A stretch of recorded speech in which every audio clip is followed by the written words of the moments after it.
Pasitaiko atvejų, kai sklandytuvams tenka nusileisti neįprastose vietose. O štai visai neseniai vienas ypatingas sklandytuvas nusileido visiškai neįtikėtinoje vietoje – Seime. Tai pirmoji Broniaus Oškinio konstrukcija ir turbūt pirmasis mokomasis sklandytuvas, toks oficialus, pastatytas tarpukaryje.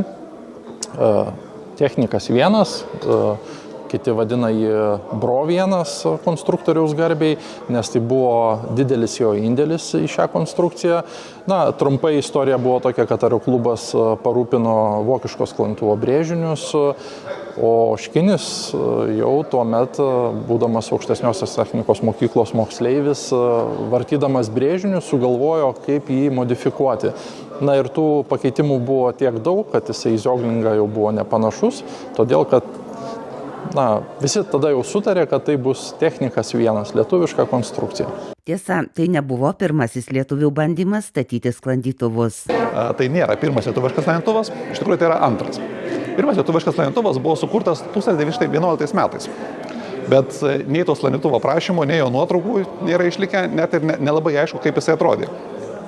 Ir neišliko jo dėl labai paprastos priežasties, kad tai buvo tiesiog dviejų entuziastų projektas, kuriam tuometinė valdžia neskyrė jokio dėmesio.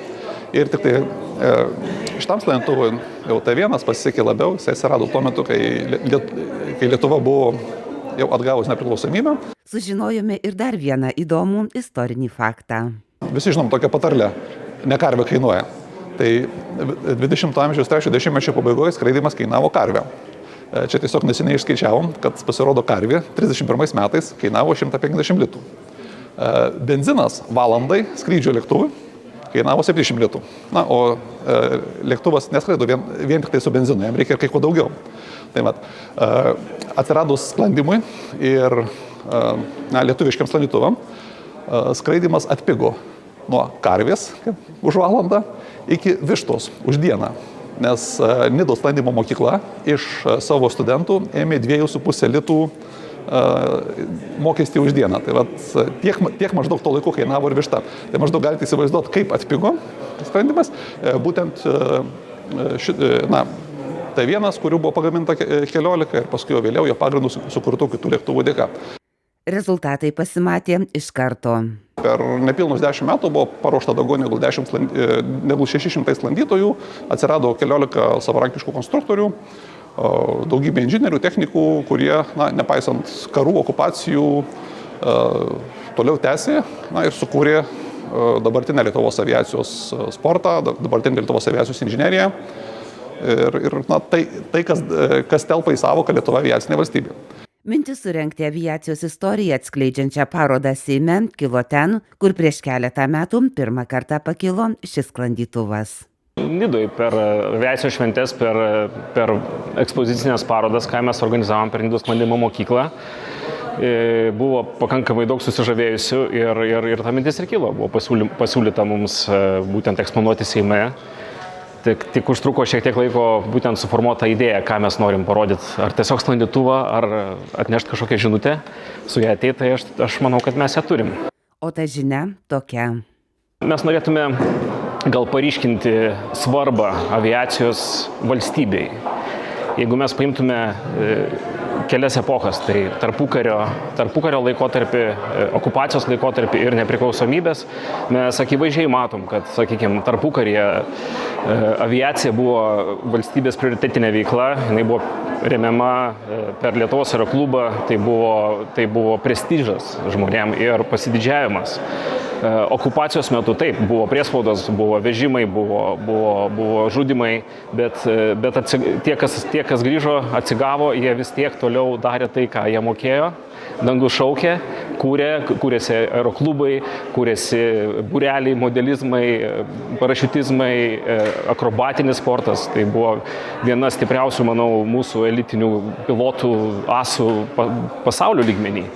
Ir tie patys konstruktoriai, ir Oškinis, ir Karvelis, sakykime, serijos sklandytuvų pagamintos ir pasekoje gamykla, viena didžiausia sklandytuvų gamykla tam regione. Mes tikrai turėjom kuo didžiuotis ir tai buvo svarbu pačiai tautai. O kada dabar yra nepriklausomybė ir mes esam laisvi, dangus laisvas, mes tikrai pasigendam valstybės požiūrio, sakykime, ir ne vien tik apie finansavimą, bet kartais net ir apie netrukdymą. Yra ir pavyzdžių. Pavyzdžiui, Lietuvos aeroklubo angaro liekanos, kurios nuo prieškario, jos per visą okupaciją išstovėjusios buvo. Ir 2017 metais tiesiog brutaliai buvo su savivaldos, manau, leidimu buvo tiesiog viskas sugriauta, sunaikinta. O tos erdvės, būtent tokių erdvių dabar labiausiai ir trūksta, būtent tam visam istoriniam paveldui laikyti.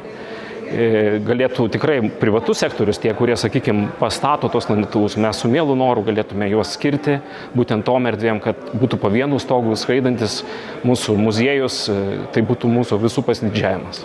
Senovinių orlaivių atkūrimas iki šiol negavo nei valstybės paramos, nei dėmesio ir gyvuoja tik šios srities entuziastų atsidavimo dėka. Pavyzdžiui, sukurti techniką užtruko beveik 8 metus. Eitųsi greičiau, jeigu būtų brėžiniai. Brėžinių nebuvo, teko atkūrinėti, daryti šiokį tokį mokslinį darbą, atrasti, kokie buvo pakeitimai, daug ieškoti visokių nuotraukų, brėžinių. Iš brėžinių, tiesą pasakius, Oškinio paišytų brėžinių liko tik tai vienas spyrio mazgas, yra nuotraukėlė. Tad akivaizdu, kad statant sklandytuvą didžiausi iššūkiai laikas ir finansai, o pastačius prasideda popieriniai arba biurokratiniai dalykai.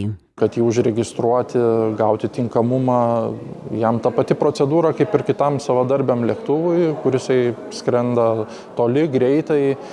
Norėtųsi šiokios tokios pagalbos ir iš mūsų valdančiųjų, kad įsivertinti šitą dalyką, kad čia nėra kasdieninio naudojimo prekė, kad čia yra labiau reprezentacijai, parodom skirtas orlaivis, skrenda jisai tik tai kelias sekundės ir kaip, tarkim, yra su žiogu, tęsiant kiekvienais metais jo tinkamumą, jam darašomos knygeliai tik tai minutės, ne valandos. Bet mes turim, kaip ir kitiem orlaiviam, vadovautis tom pačiom procedūrom, mokėti tuos pačius įkainius. Šitoj vietoj norėtųsi kažkokios paramos. Aviatoriai tikisi, kad čia per didingą istoriją į šiandienos problemas žvelgiančią parodą pavyks pritraukti tiek politikų, tiek visuomenės dėmesį. Na ir mes irgi tikimės, kad to dėmesio pavyks sukaupti. Ir padaryti tokį visuomenės švietimo ir patriotinio ugdymo priemonę, kaip gyvosios tos aviacijos istorijos atkūrimą, išpopuliarinti ir padaryti labiau masiškų ir labiau valstybės matomų ir galimai remiamų. Paroda Seime veiks iki lapkričio 25-osios. Dytė Česekaitė, Arūnas Artanavičius, Vilnius.